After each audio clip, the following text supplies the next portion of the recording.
Hello guys, मैं हूं मनीष वर्मा। आपका स्वागत है हमारे चैनल लर्न ऑफ टेक्नो पर। डियर फ्रेंड, जैसे कि आपको पता है हमारी वन लाइनर की सीरीज़ चल रही है, जिसकी ये 4th नंबर क्लास है।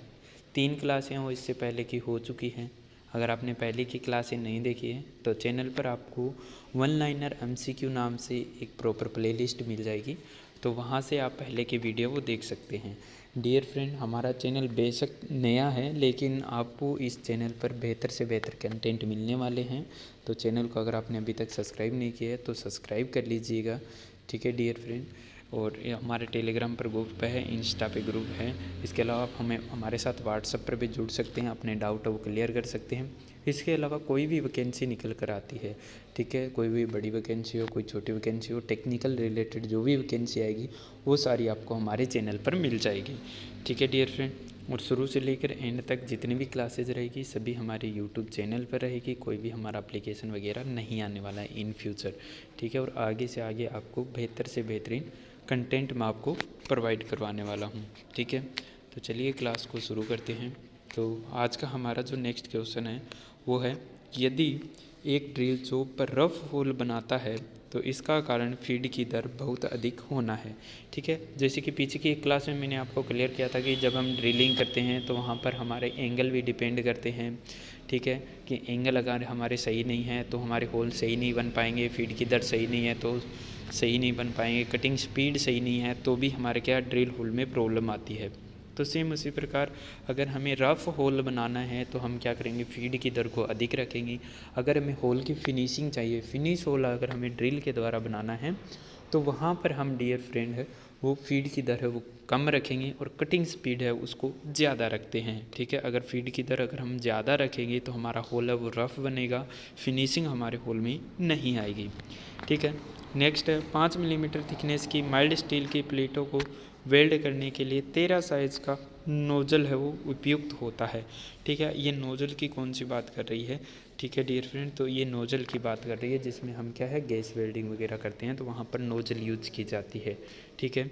तो वहाँ पर क्या है कि 13 नंबर जो साइज़ है उसकी नोजल है वो 5 मिलीमीटर थिकनेस यानी कि 5 मिलीमीटर मोटी माइल्ड स्टील की प्लेट है, तो वहाँ पर वेल्डिंग के लिए उपयुक्त रहती है। ये नोजल का साइज़ है, ये प्लेट के ऊपर डिपेंड करता है। अलग अलग साइज़ की प्लेटों के लिए अलग अलग नोजल हम यूज करते हैं। नेक्स्ट बात करें तो गैस कटिंग के लिए नोजल की टिप को धातु की सरफेस से 3 से 5 मिलीमीटर दूरी बनाए रखना चाहिए। ये गैस कटिंग यानी कि जब हम मेटल की कटिंग करते हैं गैस वेल्डिंग के द्वारा तो वहाँ पर कौन सा होता है कि ऑक्सीजन की मात्रा हम बढ़ाकर रखते हैं और एसिटिलीन की मात्रा है वो कम रखी जाती है। ऑक्सीजन की मात्रा इसलिए ज़्यादा रखी जाती है क्योंकि वहाँ पर हमें कटिंग करनी होती है। लेकिन कटिंग करने से पहले जब हम पार्ट को हीट करते हैं, हीट देते हैं, पार्ट को गर्म करते हैं तो वहाँ पर ऑक्सीजन और एसिटिलीन की मात्रा है वो बराबर रखी जाती है। और ऑक्सीजन और एसिटिलीन की मात्रा जब हम बराबर रखते हैं तो उसको न्यूट्रल फ्लेम बोला जाता है, ठीक है डियर फ्रेंड। न्यूट्रल फ्लेम बोला जाता है जिसमें क्या रखते हैं हम, ऑक्सीजन और एसिटिलीन है वो बराबर मात्रा में रखी जाती है। और अगर उसके टेम्परेचर की बात करें तो 3200 डिग्री सेंटीग्रेड उसका टेम्परेचर रहता है, ठीक है। तो गैस कटिंग के दौरान ये नोजल की और जो हमारा जो पार्ट है, जो मेटल है, जो धातु है, उसके बीच की जो दूरी है वो मिनिमम 3 से 5 मिलीमीटर तक हमें रखनी चाहिए, ठीक है। नेक्स्ट क्वेश्चन की अगर यहाँ पर बात करें तो नेक्स्ट क्वेश्चन इसमें दिया हुआ है, M16 टेप से टेपिंग करते समय सही टेप ड्रिल साइज है वो 14.16 मिलीमीटर होता है, 14.16 मिलीमीटर होता है। तो ये डिफरेंट किस प्रकार से निकाला गया है, ठीक है। तो इसकी अगर मैं बात करूं तो ये मैंने आपको पीछे की एक क्लास में, शायद सेकंड क्लास में, मैंने इसका फॉर्मूला बताया था कि टेप ड्रिल साइज़ निकालने के लिए एक फ़ॉर्मूला होता है। फॉर्मूला हमारा होता है TS-2D। क्या होता है, TS-2D। अब ये D क्या चीज़ है, TS क्या चीज़ है, तो TS होता है टेप का साइज़। जैसे इसमें लिखा है M16 तो 16 क्या हो गया, टेप का साइज है, ठीक है। M लिखा हुआ है तो यानी कि ये मीट्रिक टेप है, ठीक है, यानी कि इस पर मीट्रिक थ्रेड कटी हुई है, ठीक है। और M16 दिया हुआ है तो यहाँ पर हम क्या करेंगे, M16 को, अब जो 16 है वो टेप साइज हो गया -2 इंटू D। अब D कैसे निकालेंगे, तो 0.61 इंटू पिच से निकालेंगे। अब पिच तो इसमें दिया हुआ नहीं है, इसमें क्या लिखा हुआ है, ओनली M लिखा हुआ है। तो M लिखा हुआ है वहाँ पर हम क्या है 1.25 इसकी पिच ले लेते हैं, ठीक है डियर फ्रेंड। तो 1.25 को हम 0.61 यानी कि 0.61 से गुणा करेंगे, उसके बाद 2 से मल्टीप्लाई करेंगे और 60 में से निकाल देंगे। तो एंड में जो हमें आंसर मिलता है वो 14.16 मिलीमीटर वो हमारा निकल कर आता है। ठीक है डियर फ्रेंड, अभी क्या है मेरे पास थोड़ी सी असुविधा है, सुविधा नहीं है, इतनी फैसिलिटी नहीं है डियर फ्रेंड, तो मैं आपको दे नहीं पा रहा हूँ। जैसे जैसे हमारा चैनल ग्रोथ करेगा तो पॉसिबल सी बात है डियर फ्रेंड, मैं आपके लिए सुविधाएं है भी है वो इंक्रीज करूँगा। ठीक है, तो अभी मेरे पास है ना इतना कुछ है नहीं। ठीक है डियर फ्रेंड, आप समझ ही सकते हैं, तो आप अपना सपोर्ट दीजिए, मैं आगे से आगे बेहतरीन कंटेंट आपके लिए लाने की कोशिश करूँगा। आपको अच्छे तरह से ये सब चीज़ें हैं वो क्लियर हो जाएगी, निश्चिंत रहिए आप। ठीक है, नेक्स्ट क्वेश्चन है, यदि होल का अंडर साइज 0.3 मिलीमीटर और ड्रिल के लिए ओवर साइज है वो 0.05 मिलीमीटर हो तो 20 मिलीमीटर रीम्ड होल के लिए ड्रिल साइज है वो 19.65 मिलीमीटर होगा। अब ये 19.65 कैसे निकल कर आया? तो रिमर के लिए जो ड्रिल साइज होता है, रिमर ड्रिल साइज जब हम निकालते हैं तो उसके लिए निकालते हैं reamer size minus under size plus over size, reamer size minus under size को यू under size plus over size. ठीक है, under size plus over size, मैं एक बार इरेज करके फिर से लिख देता हूँ। रिमर साइज, जब रिमर ड्रिल साइज लिखते हैं निकालते हैं तो क्या करते हैं, reamer size minus under size plus over size. अब इसमें अंडर साइज कितना दिया हुआ है 0.3 मिलीमीटर दिया हुआ है और ओवर साइज हमारा कितना दिया हुआ है 0.05 मिलीमीटर दिया हुआ है। दोनों को जोड़ेंगे तो कितना निकल कर आएगा 0.35 मिलीमीटर निकल के आएगा, 35 मिलीमीटर निकल कर आएगा।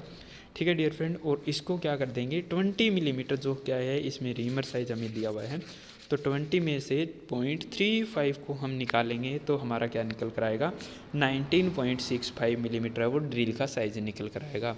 यानी कि हमें 20 मिलीमीटर का कोई रीम्ड होल तैयार करना है तो उसके लिए पहले हमें क्या करना पड़ेगा 19.65 मिलीमीटर का एक ड्रिल लेना होगा, उसका ड्रिल होल करना होगा। उसके बाद जब हम उसमें रिमिंग करेंगे तो तब हमें क्या है एक शुद्ध साइज़ का बढ़िया फिनिशिंग वाला अच्छी फिनिश वाला होल मिलेगा, जो जिसका साइज़ क्या होगा 20 मिलीमीटर रहेगा। ठीक है, आई होप आपको क्लियर हो गया होगा। नेक्स्ट क्वेश्चन की बात करें तो नेक्स्ट है, स्लिप गेजों के साथ साइन बार के द्वारा 1 मिनट की परिशुद्धता में किसी कंपोनेंट के कोण को मापना संभव होता है। यानी कि साइन बार के द्वारा हम क्या है 1 मिनट की शुद्धता में कोई भी एंगल है वो चेक कर सकते हैं, 1 मिनट की शुद्धता में कोई भी कोण है वो चेक कर सकते हैं। 5 मिनट की शुद्धता की अगर मैं बात करूं तो डियर फ्रेंड हमारा वर्नियर बेवल प्रोटेक्टर है, उसके द्वारा हम 5 मिनट की शुद्धता में कोई भी एंगल है वो चेक कर सकते हैं। और वर्नियर बेवल प्रोटेक्टर को यूनिवर्सल बेवल प्रोटेक्टर के नाम से भी जाना जाता है, जो कि मैंने आपको पीछे की क्लास में है वो क्लियर किया है। ठीक है डियर फ्रेंड, अगर साइन बार की बात आती है तो साइन बार है वो 1 मिनट की शुद्धता में है वो चेक करता है। साइन बार के साथ में हम स्लिप गेज का यूज़ करते हैं और हमारा साइन बार होता है ये ट्रिग्नोमेट्री के सिद्धांत पर कार्य करता है, त्रिकोणमिति के सिद्धांत पर कार्य करता है। ठीक है डियर फ्रेंड, आगे अगर हम इसमें बात करें तो आगे है जिग रिमर अगली और पिछली साइडों पर गाइड होता है। जिग रिमर के क्या होते हैं आगे और पीछे से दोनों तरफ से क्या करते हैं हम गाइड करते हैं, ताकि वो क्या है कि किसी भी होल है जैसे कि वो थोड़ा बहुत मिस अलाइनमेंट होता है तो उसको क्या कर लेता है वो सेल्फ अलाइन कर लेता है। ठीक है डियर फ्रेंड, नेक्स्ट हमारा है वर्नियर कैलिपर माइक्रोमीटर से संबंधित। तो वर्नियर माइक्रोमीटर में वर्नियर स्केल की ग्रेजुएशन है बेरल पर होती है। बेरल को दूसरा नाम क्या होता है तो माइक्रोमीटर में बेरल को दूसरा नाम बेरल को स्लीव भी बोला जाता है। ठीक है डियर फ्रेंड, और इसमें क्या होती है जो वर्नियर माइक्रोमीटर जो हमारा होता है उसमें एक जीरो लाइन होती है, उसकी तरफ एक तरफ क्या होगी हमारी मेन स्केल होगी, दूसरी तरफ क्या होगी वर्नियर स्केल रही होगी। ठीक है, तो मेन स्केल और वर्नियर स्केल है वो हमारी माइक्रोमीटर में बेरल या स्लीव पर होती है, और थिम्बल डिवीज़न जिसको बोलते हैं वो किस पर होती है वो हमारी थिम्बल पर होती है। और अगर वहीं पर बात करें कि इसके अंदर में जैसे ये मेन डिवीज़न हो गई, ये वर्नियर डिवीज़न हो गई, और वहीं पर एक वर्नियर माइक्रोमीटर में वर्नियर डिवीज़न भी दी हुई होती है, तो वो इस प्रकार की लाइनें मिलेगी स्ट्रेट 10 लाइनें। वर्नियर डिवीज़न जो होती है वो भी डियर फ्रेंड हमारी बेरल या स्लीव के ऊपर बनी हुई होती है। ठीक है, एक वर्नियर डिवीज़न का मान अगर पूछ लिया जाए तो 0.009 मिलीमीटर होता है। ठीक है, अगर वर्नियर माइक्रोमीटर का लिस्ट काउंट पूछ लिया जाए तो वो 0.001 मिलीमीटर होता है। ठीक है डियर फ्रेंड। अगर वर्नियर डिवीजन का मान पूछे तो 0.009 मिलीमीटर होता है, और वर्नियर के लीस्ट काउंट पूछे वर्नियर माइक्रोमीटर का तो 0.001 मिलीमीटर होता है। वहीं पर अगर साधारण माइक्रोमीटर का पूछे, जैसे कि मीट्रिक माइक्रोमीटर का पूछे, तो 0.01 मिलीमीटर रहता है। ये भी मैंने आपको पीछे की क्लास में है वो पूरा डिटेल से क्लियर किया है। ठीक है, नेक्स्ट क्वेश्चन हमारा इसमें निकल कर आता है टेप का। तो इसमें क्या दिया हुआ है, M12/1 थ्रेड की टेपिंग करने के लिए टेप ड्रिल साइज है वो 10.8 मिलीमीटर होना चाहिए। अब 10.8 मिलीमीटर क्यों होना चाहिए, तो इसमें क्या दे दिया हमें, एक है वो दे दिया है, इसकी पिच है M12, तो टेप साइज़ क्या हो जाएगा 12 मिलीमीटर हो जाएगा। -2D कर दो, TS -2D करके इसको निकाल लेंगे। ठीक है डियर फ्रेंड, तो हमारा 10.8 मिलीमीटर इसमें ड्रिल का साइज़ है वो निकल कर आएगा। ये क्वेश्चन मैं ऑलरेडी 2 बार आपको कंप्लीट करवा चुका हूँ। ठीक है, नेक्स्ट क्वेश्चन की ओर बढ़ते हैं। तो नेक्स्ट क्वेश्चन इसमें दिया हुआ है, सीट मेटल की मैनुअल बेंडिंग की हेचिंग स्टेक विधि से फोल्डिंग लाइन बेंडिंग टूल के एज के साथ मेल खाती है। अब इसमें क्या कह रहा है, इसमें कह रहा है कि सीट मेटल जब हम ऑपरेशन करते हैं तो वहाँ पर क्या मैनुअल बेंडिंग के लिए हेचट स्टेक विधि का हम फोल्डिंग लाइन के बेंडिंग टूल के एज के साथ में मेल खाती है। अब हेचट स्टेक के द्वारा हम क्या करते हैं, हेचट स्टेक के साथ में हम क्या है, कोई भी हमारी सीट वगैरह है उसके कॉर्नर को बेंड वगैरह करते हैं। तो वही क्या कह रहा है कि फोल्डिंग लाइन है वो बेंडिंग टूल के साथ में मैच करती है, और उसके बाद में ही हम क्या उस पर कूट पीट करके उस पर चोट लगा के उसको क्या कर लेते हैं, बेंड कर लेते हैं। ठीक है, नेक्स्ट और लास्ट क्वेश्चन है। तो नेक्स्ट और लास्ट क्वेश्चन में क्या दिया हुआ है, एल्यूमिनियम की ड्रिलिंग के लिए मिट्टी का तेल का प्रयोग कूलेंट के रूप में किया जाता है। मैं आपको बहुत बार बता रहा हूँ, ठीक है, एक बार फिर से बता देता हूँ कि एल्यूमिनियम का कोई भी पार्ट है उस पर अगर हम कोई भी मशीनिंग ऑपरेशन करते हैं तो वहाँ पर हम कूलेंट के रूप में मिट्टी का तेल यूज करते हैं। कूलेंट का काम क्या होता है, हमारे पार्ट या जॉब है या हमारा टूल है उसकी हीट को दूर करना, यानी कि उसकी गर्मी को वहाँ से हटाने के काम में आता है। पार्ट को, जॉब को, टूल को ठंडा रखने के काम में आता है। वहीं पर अगर मैं कास्ट आयरन की बात करूँ या ब्रास की बात करूँ तो वहाँ पर क्या हम शुष्क एयर का यूज़ करते हैं, सूखी हवा का प्रयोग करते हैं। प्लास्टिक की मशीनिंग कर रहे हैं तो वहाँ पर हम कंप्रेस्ड एयर का यूज़ करते हैं। वहीं पर अगर हम माइल्ड स्टील पर कोई भी मशीनिंग ऑपरेशन करते हैं तो वहाँ पर हम सोल्यूबल ऑयल का यूज है वो करते हैं।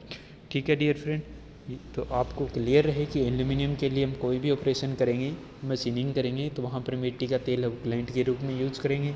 माइल्ड स्टील वगैरह के लिए सोल्यूबल ऑयल यूज़ करेंगे, और कास्ट आयरन के लिए कंप्रेस्ड एयर का यूज किया जाता है, शुष्क हवा का यूज किया जाता है।